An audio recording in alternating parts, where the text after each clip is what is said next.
நான் அரசியலுக்கு வரலாமா? அதற்கான தகுதி எனக்கு இருக்குதா? இந்த கேள்வியை ரசிகர்களிடமே நேரடியாக கேள்வி எழுப்பினார் நடிகர் ராகவா லாரன்ஸ். நடிகரும் இயக்குனருமான ராகவா லாரன்ஸ் தனது அரசியல் எதிர்காலம் குறித்து முக்கியமான கருத்தை வெளியிட்டு பரபரப்பை ஏற்படுத்தியுள்ளார். திருச்சி கிழக்கு தொகுதி இடைத்தேர்தலில் போட்டியிடப் போவதாக தகவல்கள் வெளியான நிலையில் அதற்கு விளக்கம் அளிக்கும் வகையில் சுமார் 18 நிமிடங்கள் கொண்ட வீடியோ ஒன்றை சமூக வலைத்தளங்களில் பகிர்ந்துள்ளார்.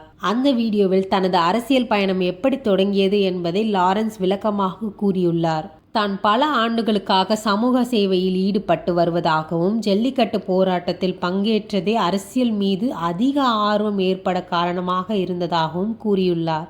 இதனைத் தொடர்ந்து தனது ரசிகர்கள் மற்றும் பொதுமக்களிடம் நேரடியாக ஒரு கேள்வியை முன்வைத்துள்ளார். நான் அரசியலுக்கு வரலாமா வேண்டாமா? அதற்கான தகுதி எனக்கு இருக்குதா? உங்கள் கருத்துக்களை கமெண்டில் சொல்லுங்கள்.